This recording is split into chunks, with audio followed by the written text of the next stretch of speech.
Abalevi igice cya 19. Amategeko yerekeye ubutungane n'ubutabera. Uhoraho ategeka Musa kubwira Abisiraheli bose ati mubaziranenge kuko nanjye Uhoraho Imana yanyu ndi umuziranenge.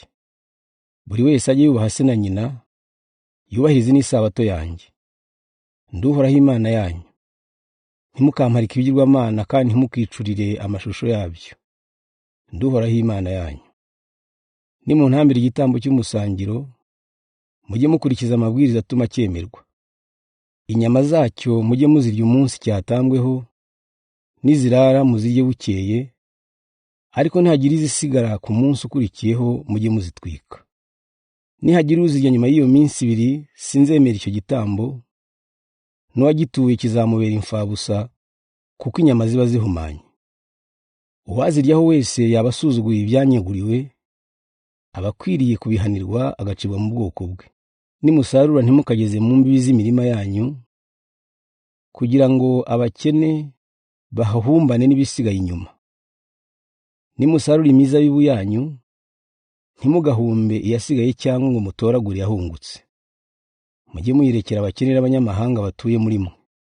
Ndi Uhoraho Imana yanyu.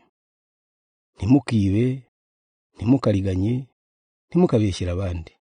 Ntimukarahe izina ryanjye ibinyoma byansuzuguza. Ndi Uhoraho Imana yanyu. Ntimugakandamize bagenzi banyu kandi ntimukabasahura ibyabo. Mujye muhanya akabyiza igihembo cye, ntimukakirarane. Ntimugatuke igipfamatwi cyangwa ngo mugire icyo mutega impumyi, ahubwo mujye muntinya. Ndi Uhoraho Imana yanyu. Mujye muca imanza zitabera, haba kuboroheje cyangwa kubakomeye. Mujye muba intungane mu manza mucira bagenzi banyu.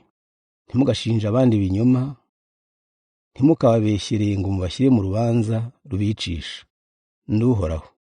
Ntukajye wanga mugenzi wawe, ahubwo mwene wanyu nacumura ujye umucyaha, kugira ngo mutazahanirwa hamwe. Ntukihorere kandi ntukagirire inzika bagenzi bawe, ahubwo ujye ukunda mugenzi wawe nk'uko wikunda. Ndi Uhoraho. Mujye mwitondera amategeko yanjye. Ntimukabangurire amatungo kuko bidahuje ubwoko, ntimukabibe mu murima imbuto zidahuje ubwoko, ntimukambara imyambaro iboshywe mu ndodo zidahuje ubwoko. Umugabo naryamana n'umuja wari warasabwe n'undi mugabo, ariko uwo muja akaba ataracungurwa cyangwa ngo ahabwe umudendezo, uwo mugabo agomba gutanga icyiru. Icyakora kubera ko uwo muja yari ataracungurwa, we na shebuja ntibazahanijwe gupfa. Uwo mugabo wacumuye ajya anzanira imbere y'ihema ry'ibonaniro isekurume y'intama y'igitambo cyo kwiyunga. Umutambyi ajya atamba iyo sekurume kugira ngo amuhongerere icyo cyaha yakoze, maze uwo mugabo aba akibabariwe. Nimumara kugera mu gihugu cya Kanani mukahatera ibiti byera imbuto ziribwa, muzamara imyaka 3 mutazirya, kuko zizaba zihumanye. Mu mwaka wa 4 muzazinyegurire zose z'ibituro ry'ishimwe. Kuva mu mwaka wa 5 nibwo muzaziryaho. Nimugenza mutyo, umusaruro wanyu uzarushaho kwiyongera. Ndi Uhoraho Imana yanyu. Ntimukarye inyama zirimo amaraso. Ntimukaraguze cyangwa mushikishe. Ntimukiyogosheshe imisatsi yo mu misaya cyangwa ubwanwa bwo ku matama. Igihe mwapfushije ntimukagaragaza umubabaro umwicisha indasago. Ntimukicishe imanzi.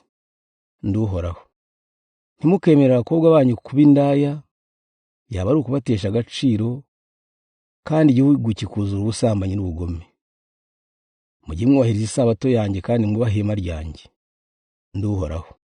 Ntimukagishe inama abaterekera abazimu cyangwa abashitsi, kuko byabahumanya.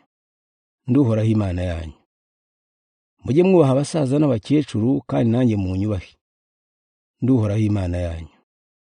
Ntimukagirire nawe umunyamahanga utuye mu gihugu cyanyu, ahubwo mujye mumufata nk'akavukire muri mwe, mujye mumukunda nk'uko mwikunda. Mujye mwibuka ko namwe mwabaye abanyamahanga mu Misiri. Ndi Uhoraho Imana yanyu. Ntimugahenda abandi mukoresha ibipimisho bidatunganye. Mujye mukoresha iminzani mizima, kandi amabuye yayo n'ibindi bipimisho bibe bitunganye. Ndi Uhoraho Imana yanyu yabakuye mu Misiri. Mujye mwitondera amategeko yanjye n'amabwiriza yanjye, kandi mubikurikize. Ndi Uhoraho.